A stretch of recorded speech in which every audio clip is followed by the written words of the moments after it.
খুব গরিব একজন বয়স্ক মহিলা শেফালি। সে তার একমাত্র ছেলে শ্যামলকে নিয়ে একটা ছোট্ট বাড়িতে বাস করত। খুব ছোটবেলায় শ্যামলের বাবা অন্য আরেকটি বিয়ে করে ওদেরকে ছেড়ে চলে যায়। সেই থেকে মানুষের বাড়ি কাজ করে শেফালি তাদের সংসার চালায়। খাবার খাওয়ার সময় শেফালি তার ছেলে শ্যামলের প্লেটে একটা রোস্টের পিস তুলে দিল। খেতে খেতে শ্যামল জিজ্ঞাসা করলো, আজ হঠাৎ মুরগি রান্না করলা? আইজ বড় স্যারের বাসায় দামি হোটেল থাইকা খাবার আনাইছে, আমারেও 2 পিস দিছে, তাই তোর লাইগা লই আইছি। মায়ের কথা শুনে থুথু দিয়ে খাবার ফেলে দিল সে। তারপর বলল, তোমাকে না কতবার বলছি মানুষের বাড়ি থেকে আমার জন্য ভিক্ষা কইরা কিছু আনবা না? আরে ভিক্ষা করলাম কই, তার আমারে খাইতে দিছে, আমি তোর লাইগা লই আইছি। শোনো মা, তোমার এইসব ফালতু কথা শোনার আমার সময় নাই। আর তোমারে না কতবার বলছি মানুষের বাসায় কাজ করা বন্ধ করো। আমি এখন বড় হইছি, আমার একটা সম্মান আছে, পুরা খাউন্ডাই মাটি কইরা দিলা। কথাগুলো বলতে বলতে খাবার প্লেটটা উল্টে দিয়ে শ্যামল উঠে গেল। তার মা শেফালি ছলছল চোখে ছেলের দিকে তাকিয়েছিল। অনেক আশা নিয়ে ছেলেকে লেখাপড়া করিয়ে মানুষের মতো মানুষ করার জন্য রাত দিন পরিশ্রম করে যেত। কিন্তু বড় হবার পর শেফালির মানুষের বাসায় কাজ করা শ্যামল একদম পছন্দ করে না।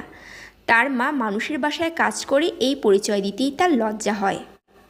এর কয়েকদিন পর একদিন শ্যামল তার পড়ার টেবিলে পড়াশোনা করছিল। তখন শেফালি ছেলের জন্য 1 গ্লাস দুধ এনে শ্যামলের পাশে দাঁড়ালো। শ্যামলকে দুধ খেতে দিয়ে ছেলের মাথায় হাত বুলিয়ে দিতে থাকলো। হঠাৎ করে শ্যামল বিরক্ত হয়ে বলল, অশিক্ষিত মহিলা কোথাকার, তোমারে না কতবার বলছি বাড়িতে ফিরে গোসল না করে আমার সামনে আসবা না। উফ, তোমার এই ঘামের গন্ধে বমি চলে আসতেছে। ছেলের ব্যবহারে শেফালি স্তব্ধ হয়ে গেল। মনে হলো কেউ যেন তার বুকের ভিতরে ধারালো সূচ ফোটাচ্ছে। চোখের কোণে জমে থাকা জল মুছে মা বলল, ফুইলা গেছিলাম বাজান, আইসা তুই দুধটুকু খাইয়া নে, আমি গোসল কইরা আইতাছি। তার আর দরকার নাই, তুমি এইটা নিয়ে যাও, এই দুধ থাইকাও ঘামের গন্ধ আইতাছে, এইটা নিয়ে ফালায় দাও। ছেলে এখন বড় হয়েছে, তাই মায়ের গায়ের সুঘ্রাণও তার কাছে দুর্গন্ধের মতো লাগে। অথচ শ্যামল যখন ছোট ছিল তখন মায়ের শরীরের এই দুর্গন্ধ তার কাছে কোনো দামি সুগন্ধের চেয়েও কম ছিল না। এখন মনে হচ্ছে ছেলে যতই শিক্ষিত হচ্ছে ততই মায়ের কাছ থেকে দূরে সরে যাচ্ছে। কলেজে ক্লাসের প্রিয়া নামের এক মেয়েকে শ্যামল মনে মনে খুব পছন্দ করে। প্রিয়া যেমনটা স্মার্ট দেখতে ও সুন্দরী, বড়লোক ঘরের মেয়ে সে। তারপরও অ্যাসাইনমেন্ট করে দেবার বাহানায় দুজনের মধ্যে একটা ভালো বন্ধুত্ব গড়ে ওঠে। শ্যামল, আগামীকাল কি ফ্রি আছো? কেন বলো তো? আগামীকাল আমার জন্মদিন, তাই আমার খুব কাছের বন্ধুদের আমার বাসায় ইনভাইট করেছি। আর আমি চাই তুমিও সেখানে আসো, হয়তো তখন আমরা একান্তে কিছু সময়ও কাটাতে পারবো। প্রিয়ার কথাগুলো শুনে শ্যামলের খুব ভালো লাগছে, কিন্তু প্রিয়ার জন্মদিনে কী উপহার দিবে এই ভাবতে শ্যামলের মনটা শুকিয়ে গেল। এই প্রথম প্রিয়ার জন্মদিনের পার্টিতে যাচ্ছে সে।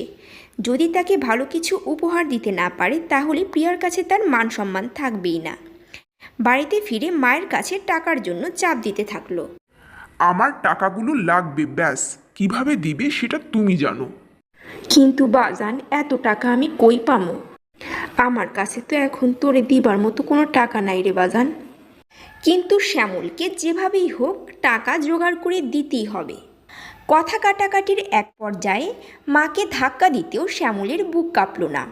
হায় রে ছেলে, যে মা 10 মাস তাকে গর্ভে ধারণ করেছে, প্রসব যন্ত্রণা সয়ে তাকে পৃথিবীর মুখ দেখিয়েছে, আজ সামান্য কিছু টাকার জন্য সে মায়ের গায়ে হাত তুলেছে। শ্যামল তার বন্ধুর কাছ থেকে কিছু টাকা নিয়ে প্রিয়ার জন্য একটা রেডিমেড স্টোনের লকেট কিনে প্রিয়ার জন্মদিনের পার্টিতে গেল।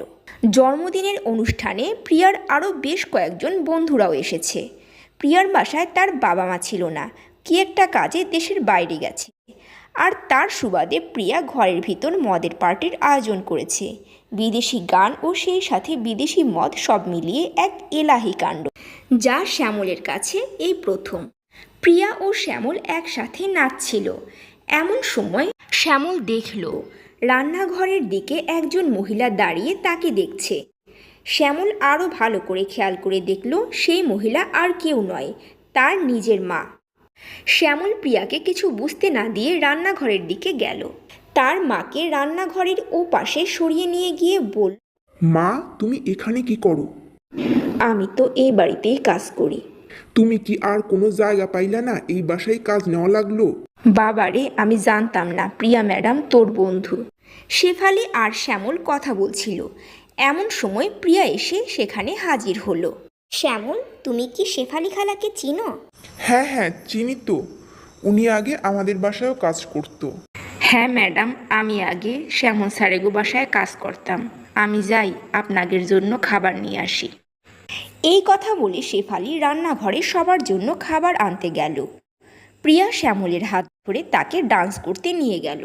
প্রিয়া ও তার বন্ধুরা সবাই ড্রিঙ্কস করছে আর হই হুল্লোড় করছে, কিন্তু শ্যামলের মন সেখানে নেই। কোনোভাবে বাসা থেকে বের হতে পারলে সে বাঁচে। একটু পরে শেফালি ট্রেতে করে কিছু খাবার নিয়ে এলো। মাতাল অবস্থায় নাচার সময় শ্যামলের সাথে মা শেফালির ধাক্কা লেগে সব খাবারগুলো শ্যামলের গায়ে পড়ে যায়। শ্যামল মাতাল অবস্থায় নিয়ন্ত্রণ হারিয়ে তার মাকে চড় মেরে বসে। এই অশিক্ষিত মহিলা, দেখে চলতে পারিস না? শেফালি সব দোষ নিজের ঘাড়ে নিয়ে নেয় আর বলে, স্যার, আমি ইচ্ছা কইরা আপনার জামা নোংরা করি নাই। এই বুয়া, তুমি এক্ষুনি আমার বন্ধুর পায়ে ধরে ক্ষমা চাও, তা না হলে বাবাকে বলে তোমার চাকরি নট করে দিব। আমারে আপনি মাফ করে দেন। আপনি যা বলবেন আমি তাই করব। আমার চাকরিটা চইলে গেলে আমি আর আমার পোলা না খাইয়ে মইরে যাবো। অনেক হয়েছে, এখন আপনি চলে যান। শেফালিকে অনেকটা তাড়িয়ে দেবার মতো করে বাড়ি থেকে বের করে দিল প্রিয়া। ওদিকে মদের নেশায় বিভোর শ্যামলের কাছে এসব তেমন কিছুই না। বাড়িতে ফিরে শেফালি নিজেকে সামলাতে পারছে না, ফুপিয়ে ফুপিয়ে কান্না করিয়ে যাচ্ছে। আজ নিজের সন্তান তাকে যে কষ্টটা দিয়েছে তার ভার বইবার কোনো ক্ষমতাই শেফালির নেই। পরদিন সকালে নেশা কেটে গেলে শ্যামলের সব কিছু মনে পড়ে যায়। সে যে নেশার ঘুরে তার মায়ের সাথে কতটা খারাপ আচরণ করেছে। শ্যামল আর দেরি না করে তার বাড়ির দিকে চলে গেল। বাড়িতে পৌঁছে দেখল শ্যামলের মায়ের নিথর দেহ মেঝেতে পড়ে আছে। শ্যামল দৌড়ে গিয়ে মাকে বুকে জড়িয়ে ধরে কান্নায় ভেঙে পড়ল। মায়ের মৃত মুখের দিকে তাকিয়ে শ্যামল চিৎকার করে বলতে লাগলো, আমি এ কি করলাম? নিজেই নিজের মাকে মেরে ফেলেছি।